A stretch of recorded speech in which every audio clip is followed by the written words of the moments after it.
دنیا میں مختلف زمانوں میں مختلف بت رہے ہیں جو انسان کو اللہ سے غافل کرتے ہیں. ہر دور کا بت دوسرے بت سے الگ ہوتا ہے. نوح علیہ الصلوۃ والسلام نے جب اپنی قوم کو دعوت دی تو 5 بڑے بڑے بت تھے جن کو وہ لوگ پوجا کرتے تھے. ود، سوا، یغوث، یعوق، نصر. لا تذرن ودا ولا سواعا ولا یغوث ویعوق ونسرا. دیکھو انسان کی طبیعت یہ ہے کہ جب وہ خالی ذہن ہوتا ہے تو اس میں کچھ بھی ڈال دیا جائے وہ اس کو فالو کرنا شروع کر دیتا ہے. خالی کاغذ پہ آپ کچھ بھی لکھو، لکھا جائے گا اس کے اوپر. لیکن اگر ایک کاغذ پہ پہلے سے ہی بہت کچھ لکھا ہوا ہے تو پہلے اس لکھے ہوئے کو مٹانا پڑے گا آپ کو، ربڑ کے ذریعے، کسی بھی چیز کے ذریعے. اس لکھے ہوئے کے ہوتے ہوئے دوسری چیز اس میں نہیں آ سکتی. صفحہ بھرا ہوا ہے، جگہ ہی نہیں ہے اس میں، یا جگہ ہے لیکن بہت تھوڑی جگہ ہے، دائیں بائیں آپ اس میں حاشیے چڑھا رہے ہو. تو عقل مند لوگ کیا کریں گے؟ اس خالی صفحے پہ لکھنے کے لیے پہلے کوشش کریں گے اگر اسی صفحے پہ لکھنا ہے یا تو اس کو پھاڑ کے پھینک دیں گے، دوسرا صفحہ، دوسرا پیج استعمال کریں گے. اور اگر اسی پیج پہ لکھنا ہے تو پہلے اس کی لکھائی کو مٹانا پڑے گا. بالکل یہی حال انسان کا ہے. انسان کے دل میں مختلف نظریات، مختلف کانسیپٹ، مختلف عقیدے اتنے سارے جمع ہو جاتے ہیں کہ جب بھی پیغمبر دنیا میں آتے ہیں پہلے وہ ان باطل عقیدوں کو نکالتے ہیں، باطل محبتوں کو نکالتے ہیں. جب تک باطل کی محبت نہیں نکلتی، حق کی محبت دل میں نہیں آتی ہے. مجھے آپ ایک بات بتاؤ، آپ نے گٹر میں عطر ڈال دیا، گٹر کا ڈھکن کھولا آپ نے، اس میں خوشبو پیدا کرنے کے لیے اسپرے چھڑک دیا آپ نے بہت سارے. تو یہ پرلے درجے کی حماقت ہوگی کہ نہیں ہوگی؟ کیا خیال ہے بھائی؟ بھائی اس گٹر میں یا تو اتنا گندا ہو چکا ہے کہ اس کو چھوڑ دو، کوئی دوسری جگہ پہ خوشبو پیدا کرو.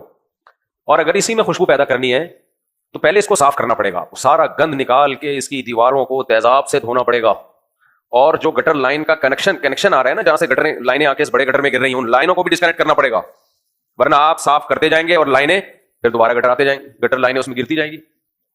تو ان لائنوں کو بھی ڈسکنیکٹ کرنا ہے اور اس کی بھی دھلائی کرنی ہے. اس کے بعد جا کے آپ اس کو کسی قابل بنا سکتے ہو، اس میں پھول ڈال سکتے ہو، اس میں خوشبو چھڑک سکتے ہو. اللہ کرے یہ بات ہمارے دماغوں میں آ جائے کہ بھائی انسانوں کے دل میں بھی یا تو خوشبو ہوگی یا گٹر ہوں گے. انسان ایک حالت میں نہیں رہتا. بار بار میں بیان میں ایک چیز کہتا ہوں، انسان کی روحانی زندگی کے 2 پارٹ ہیں. انسان کی زندگی کے 2 پارٹ ہیں، ایک ہے اس کی باڈی اور ایک ہے اس کی روح. اندر کا جو انسان ہے اس کو روح کہا جاتا ہے. ڈاکٹر کا ٹاپک اندر کا انسان نہیں ہے، وہ باہر کا انسان ہے. آپ کہہ سکتے ہو نہیں کڈنی اسپیشلسٹ بھی تو ہوتے ہیں، وہ اندر کا ہوتا ہے. بھائی وہ بھی باہر ہی ہے، کڈنی نہ نظر آ رہا ہے، باہر سے میری مراد جو نظر آ رہا ہے. میڈیکل سائنس کا ٹاپک باہر کا انسان ہے.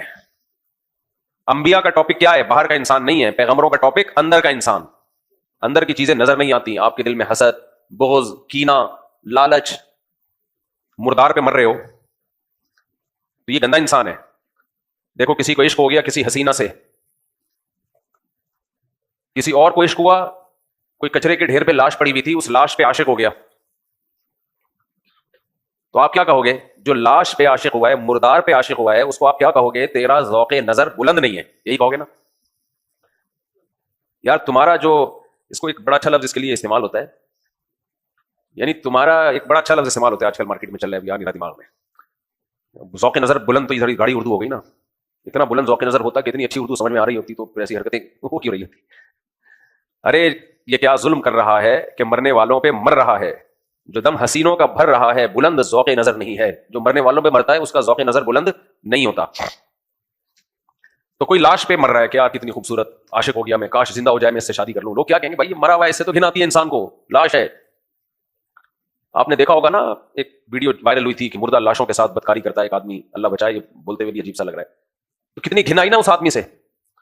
اگر وہ آپ میں سے کسی کے پاس آ کے بیٹھ جائے آپ جگہ چینج کر لو گے کہ یار اس قدر ٹھرکی، اتنا گندا، اتنا پلید آدمی کہ قبروں میں گھس کے اپنی خواہش پوری کرتا ہے.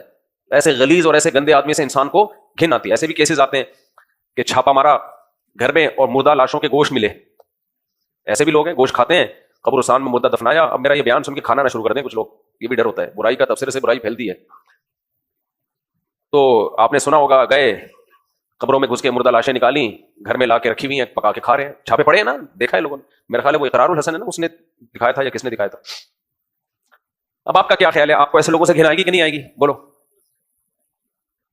اچھا اس کو خود کو گھن آ رہی تھی اس عمل سے؟ اللہ کرے جو بات میں کھوپڑی میں اتارنا چاہ رہا ہوں نا وہ اتر جائے. ٹیکنیکل چیزیں ہوتی ہیں کچھ، ان کو سمجھانے کے لیے ٹیکنیکل اسٹائل سے اگر سمجھائی جائے تو وہ سمجھ میں آ جاتی ہے.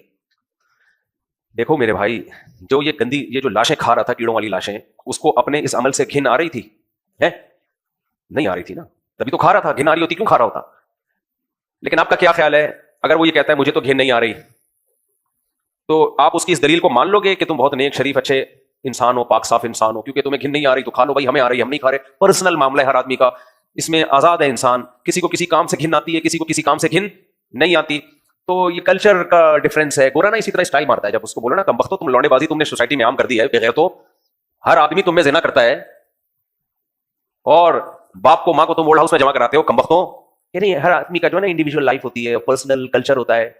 اس کا مطلب یہ ہوا کہ مردہ کھانے کے کلچر اگر بڑھ جائے، اگر وہ اقرار الحسن چھاپا نہ پڑواتا 1 سے 2، 2 سے 3، 3 سے 4، اور پتہ چلا آدھا شہر مردے کھانے لگتا، تو یہ تو کلچر کا حصہ بن جاتا. کیا خیال ہے؟ شروع میں گھن آتی ہے ایسی حرکتوں سے، 4-6 بوٹیاں کباب کھانے کے بعد انسان کیا ہو جاتا ہے؟ Use to. یہ جو چائنا میں اور بعض ملکوں میں، چائنا میں بھی سب نہیں کرتے، بعض ملکوں میں جو کاکروچ بھی کھائے جا رہے ہیں، چھپکلیاں بھی کھائی جا رہی ہیں، بندر بھی کھائے جا رہے ہیں، کتے تو کھائے ہی جاتے ہیں، ویڈیوز پڑی ہوئی ہیں. زندہ بندر کا مغز کھایا جاتا ہے. پہلے میں اس کو غلط سمجھتا تھا کہ لوگ بتاتے تھے کہ بعض ملکوں میں زندہ بندر کو پکڑ کے میز کے اندر فٹ کیا جاتا ہے، زندہ وہ تڑپ رہا ہوتا ہے، چیخ رہا ہوتا ہے، اس پہ ترس بھی نہیں آتا کسی کو، ایسے سخت دل، اور پھر ایک بلیڈ سے اس کے سر کو کاٹا جاتا ہے، کھوپڑی کو پھڑکتا ہوا اس کا بھیجا ہوتا ہے مغز، اور اس مغز کو 2-3 بندے مل کے کھا رہے ہو، وہ تڑپ رہا ہوتا ہے، چیخ رہا ہوتا ہے. میں سمجھتا تھا کسی نے پھینکی ہے، لیکن یہ حقیقت ایسا ہوتا ہے، ایسا ہوتا ہے. تو آپ کا کیا خیال ہے یہ کیسے ہوا؟ کیا انسان ہمیشہ سے یہ سب کچھ کھاتا آ رہا ہے؟ نہیں، ہمیشہ سے نہیں کھاتا آ رہا.